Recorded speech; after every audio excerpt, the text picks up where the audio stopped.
Hello guys, आप लोगों का फिर से मेरे यूट्यूब चैनल पर स्वागत है। और आज हम लोग पढ़ने वाले हैं मुख्यमंत्री को, द चीफ मिनिस्टर को, ठीक ना। तो हम लोग इसमें देखेंगे कि जो मुख्यमंत्री होता है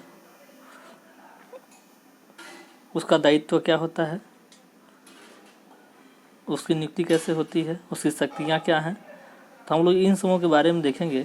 तो हम लोग देखते हैं कि मुख्यमंत्री यानी कि द चीफ मिनिस्टर यह राज्य का वास्तविक प्रधान होता है, यानी कि संवैधानिक प्रधान नहीं बल्कि वास्तविक प्रधान।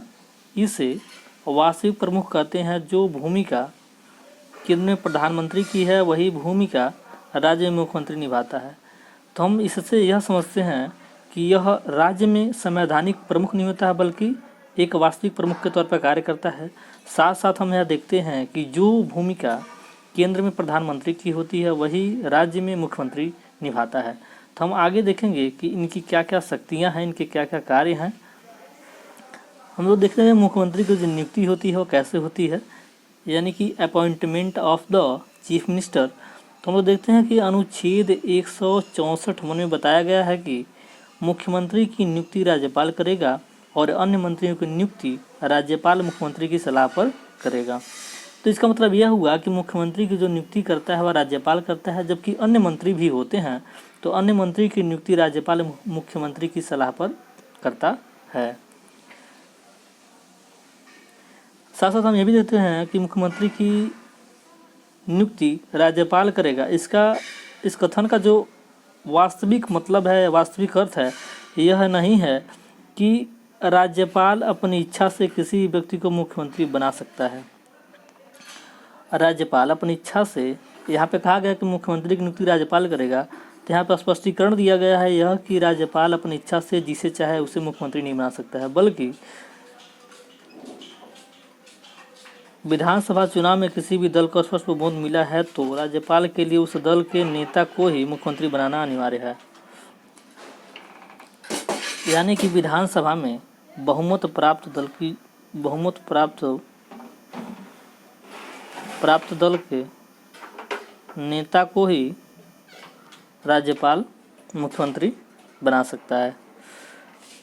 फिर हम आगे देखते हैं, इसमें अन्य मंत्रियों की तुलना में मुख्यमंत्री की शक्ति।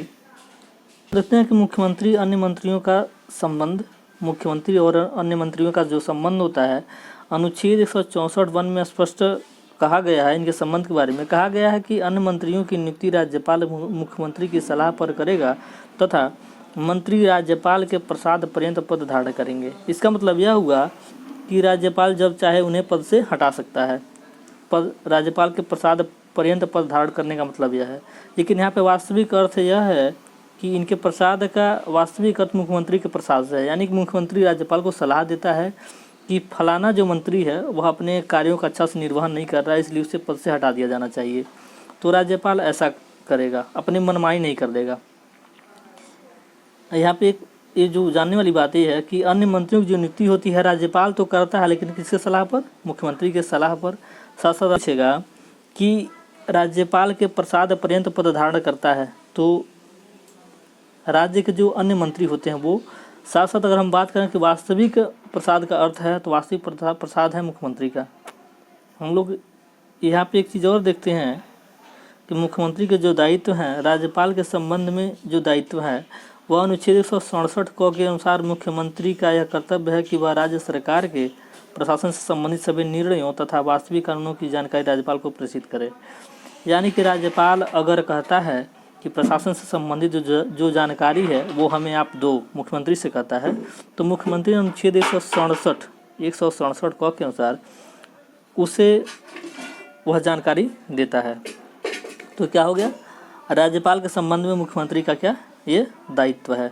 हम देखते हैं आगे, मंत्रिपरिषद के संबंध में दायित्व, वह राज्यपाल को सिफारिश करता है। दूसरा, मंत्रिपरिषद के संबंध में दायित्व, तो ये इसमें क्या है कि वह राज्यपाल को सिफारिश करता है कि किन व्यक्तियों को मंत्री पद पर नियुक्त किया जाना है। वह आवश्यकता होने पर किसी मंत्री को बर्खास्त करने की सलाह भी दे सकता है। फिर इसमें हम 2 देखते हैं कि मंत्रियों को विभिन्न मंत्रालयों का आवंटन करता है और आवश्यकता अनुसार उनका परिवर्तन करता है। यानी कि मुख्यमंत्री को लगता है कि मंत्रिपरिषद जो है, मंत्रिपरिषद उसमें कुछ फेरबदल करना चाहिए, तो इसका सलाह वह राज्यपाल को देता है। साथ साथ वह राज्यपाल से सिफारिश करता है किन व्यक्तियों को मंत्री बनाना है, किन व्यक्तियों को नहीं बनाना है। साथ साथ इसमें सी देखते हैं कि वह सभी मंत्रियों को प्रमुख नीतियों से संबंधित मामलों में निर्देश देता है और विभिन्न मंत्रालयों के बीच समन्वय स्थापित करता है। साथ साथ मंत्रिपरिषद की बैठकों की अध्यक्षता भी करता है, यानी कि मंत्रिपरिषद का जो अध्यक्ष होता है कौन होता है, मुख्यमंत्री होता है। मंत्रालय में फेरबदल जो करना होता है वो मुख्यमंत्री ही करता है। साथ साथ मुख्यमंत्रियों के नियुक्ति से संबंधित जो सिफारिशें होती हैं वह मुख्यमंत्री ही राज्यपाल को देता है। तो ये मंत्रिपरिषद के संबंध में दायित्व हो गए किसके, मुख्यमंत्री के। अब हम देखेंगे विधानमंडल के संबंध में दायित्व, विधानमंडल के संबंध में मुख्यमंत्री के क्या दायित्व होते हैं। तो हम लोग देखते हैं कि पहला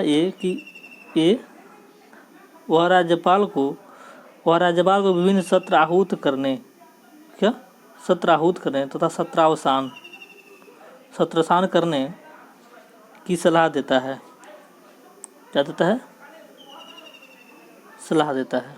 ठीक, हम देखते हैं बी को विधानसभा का विघटन करने से संबंधित निर्णय भी कर सकता है। वह विधानसभा का विघटन करने से संबंधित निर्णय भी कर सकता है। तो क्या हो गया, विधानमंडल के संबंध में दायित्व, दो दायित्व हैं, और राज्यपाल को विभिन्न सत्र आहूत करने तथा सत्रावसान करने की सलाह देता है। दूसरा, वह विधानसभा का विघटन करने से संबंधित निर्णय भी कर सकता है। फिर हम आगे देखते हैं इसमें मुख्यमंत्री के अन्य दायित्व। वह राज्य के विकास से संबंधित निकायों में महत्वपूर्ण भूमिका निभाता है, जैसे राज्य योजना बोर्ड की अध्यक्षता करता है। पहला, वह अंतर्राज्य परिषद तथा राष्ट्रीय विकास परिषद में राज्य का प्रतिनिधित्व करता है। अंतर्राज्य परिषद दूसरा हो गया, अंतर्राज्य परिषद तथा राष्ट्रीय विकास परिषद तीसरा में राज्य का प्रतिनिधित्व करता था। क्षेत्रीय परिषद में उपाध्यक्ष की भूमिका निभाता है। क्षेत्रीय परिषद में उपाध्यक्ष की भूमिका निभाता है। तो चार चीज़ें हैं, क्षेत्रीय परिषद में उपाध्यक्ष की भूमिका निभाता है। पहला, राज्य योजना बोर्ड की अध्यक्षता करता है। दूसरा, अंतर्राज्य परिषद में राज्य का प्रतिनिधित्व करता है। फिर राष्ट्रीय विकास परिषद में भी राज्य का प्रतिनिधित्व करता है। अब हम देखेंगे अनुच्छेद 352 के तहत घोषित किए गए आपात स्थिति में केंद्र के निर्देशों के अनुसार राज्य का शासन चलाता है। अनुच्छेद 352 के तहत घोषित किए गए आपात स्थिति में, यानी कि जो राष्ट्रीय आपातकाल होता है वैसी स्थिति में भी वह केंद्र के निर्देशों के अनुसार राज्य का शासन चलाता है। अब हम देखेंगे वह राज्य के महत्वपूर्ण पदाधिकारियों जैसे महाधिवक्ता यानी कि एडवोकेट जनरल तथा लोक सेवा आयोग के सदस्यों आदि की नियुक्ति के लिए राज्यपाल को सलाह देता है। ठीक ना। और यहाँ पर हम एक बात और देखते हैं कि मुख्यमंत्री का जो कार्यकाल होता है वह निश्चित नहीं होता है, यानी कि अनिश्चित होता है, लेकिन सामान्यतः हम 5 वर्ष मान सकते हैं। वह राज्य के महत्वपूर्ण पदाधिकारियों जैसे महाधिवक्ता यानी कि एडवोकेट जनरल तथा लोक सेवा आयोग के सदस्यों की नियुक्ति के लिए राज्यपाल को सलाह देता है। साथ साथ मुख्यमंत्री का कार्यकाल निश्चित नहीं होता है। तो हम लोग इतनी चीज़ें मुख्यमंत्री के बारे में जाने हैं जो काफ़ी महत्वपूर्ण हैं। ठीक, तो जहाँ तक मैं समझ पा रहा हूँ हम लोग मुख्यमंत्री से संबंधित जो टॉपिक है वो हम लोग कंप्लीट कर लिए हैं, और यहीं पे हम लोग वीडियो को समाप्त करते हैं। अगर आपको वीडियो पसंद आती है तो वीडियो को लाइक कीजिए, शेयर कीजिए, सब्सक्राइब कीजिए। धन्यवाद।